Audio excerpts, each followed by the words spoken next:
Hey, hey, hey, it's your boy.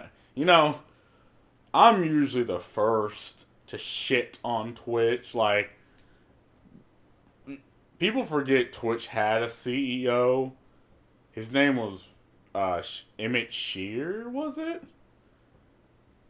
Emmett something, yeah, whatever. See, I barely remember. I just assume he was a fucking, just like some AI that they turn on just to post about it on Twitter. Like, you never know he was the CEO of Twitch because if you go to his Twitter, he'd be like, oh, he'd list like an entire novel. Then at the very bottom, at the very end page of that novel, it'd be like, oh, I'm also Twitch CEO. It's like he was just sitting there sucking up royalties while Twitch just existed and effectively ran like its own fiefdom where they can come up with goofy ass rules. Like there's a rule where you are held responsible for what your Twitch chat says, and if you're like I don't know Moist Critical or Penguin Zero as he goes by, you have what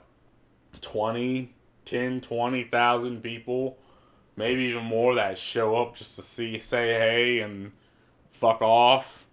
Like it is almost impossible to moderate that. And again, Twitch makes you be their mommy and daddy. Like if I go in his chat and say a slur, it is his fault. He's the racist. It is that they blame him. He needs to be the mommy and daddy.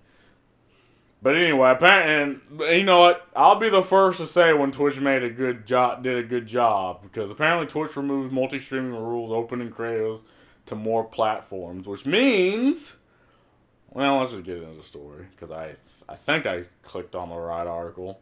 Twitch used to be the top place for content creators to stream to their audience, but in the recent years, platforms like YouTube and Kick have begun pulling creators from Twitch with non-exclusive deals. Yeah, and again, as Twitch kept going, like usually when these like social media sites start, they're okay. Like take YouTube, like when it started, I mean, you had very few rules that made fucking sense to all the creators. But then once they started getting popular and getting investors involved and getting like ads companies involved. Now all of a sudden they started adding all these goofy ass rules that doesn't really serve the creators on their site. It mainly just serves the investors, and it was because of the adpocalypse after the bridge scene with PewDiePie, where ad, that ad companies started pulling out, and it just really encapsulated how much power they had over YouTube at the time. But the Amazon owned platform banned all streamers from multi streaming to Twitch like platforms earlier in 2023. I haven't heard about that. I didn't know if that was even a thing. But now it seems they have changed their mind. Yeah, see that now if you're on Twitch, you can multi stream to other platforms, and this is a good thing. Like, there's absolutely no reason why you wouldn't do this. Like, if you're an already established streamer, like whatever, you have like 10, 20 people, 10, 20 grand people watching. There's no like it's fine. But if you're just an up and coming streamer, there's no reason why you wouldn't stream to as many platforms as you think you need, like YouTube, Twitch, Kick. Like I stream on all three of them, just me playing games. Because why the fuck not? During the opening ceremony of TwitchCon 2023, CEO Dan Clancy revealed that they're taking away any rules surrounding multi streams, meaning you can stream on Twitch and Kick or YouTube at the same time. See, this is amazing. See, apparently, like Dan Clancy is the new CEO, and he apparently is taking the position seriously. Unlike Emmett Shear, like just some despot. Now, again, I don't know how much more power Dan Clancy has over Emmett, but or I mean that other than what Emmett have, because usually with big like social media platforms like Twitch, there's so much like red tape and so many like okays that need to be passed around, and usually the left hand don't know what the right hand's doing. But it turns out Dan Clancy's actually like taking charge and trying to make the site better instead of just worse. Because again, I think in 2023 alone, Twitch has gone through some pretty shitty like drops because of just the goofy ass rules that they tried passing. Like I think they tried passing one where you're not supposed to really have any other ad things outside of their ad creators thing, and people were like, "Well, fuck you, I'm going to YouTube then," because at least I mean YouTube has its problems and Kick has its problems, but at least they're doing a little better than Twitch right now. I mean, at the time, at TwitchCon, Clancy was the first one to break the news to an audience of thousands at the convention. However, those not in attendance, Twitch support on Twitter also confirmed the news. We have announced that you can simulcast on any live streaming service, said Twitch supporters. Yeah, see, and this is a good thing. Like I'm the first to shit on Twitch. And I'm first to shit on YouTube or even Kick. But I'll also be like, if they make a good decision that benefits people on the sites, good, because that just means the creators can go to other places and be entertaining to other people or multiple sites at the same time. We announced that you can simulcast on any live streaming service. Check out our new guidelines and FAQ here. Yeah, I mean, again, he seems to actually genuinely care about the site and trying to, make it decent. Now, again, like I said, I don't know how much more power he has, but over other legislatures in Twitch. But I mean, this is a good thing. Twitch guidelines has now been officially updated in support of the new ruling. While streamers are now able to stream freely wherever, there are still rules that the streamers have to adhere to on Twitch's end. Well, of course, you gotta read the fucking Bible of rules that Twitch has. Again, another rule is you cannot stream the faces of other users that have been banned. Otherwise, you get banned.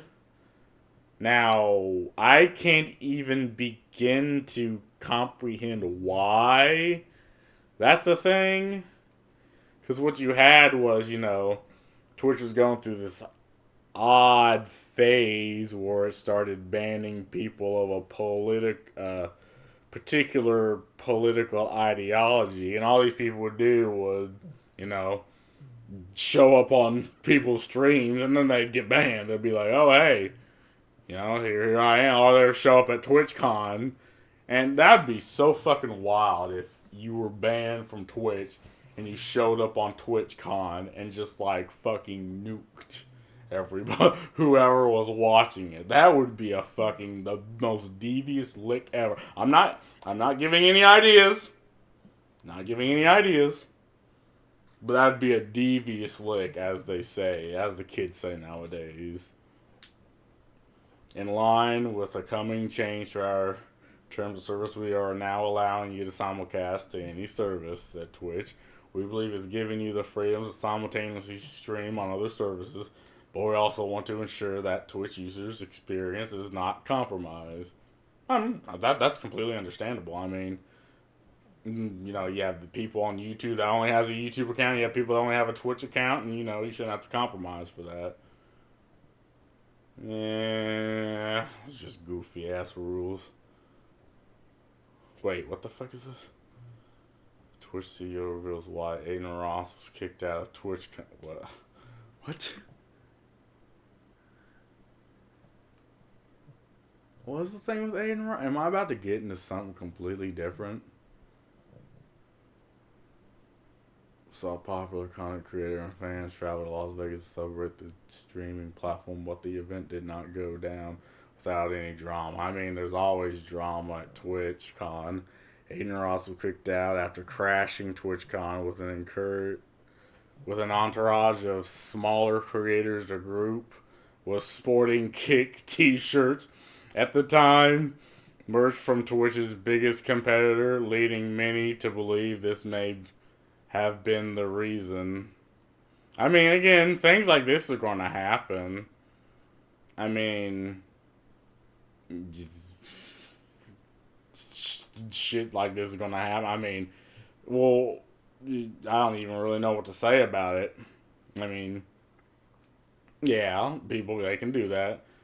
Now, Twitch CEO Dan Clancy is clearing up any confusion, revealing during his most recent live stream the real reason that Ross and his group were removed.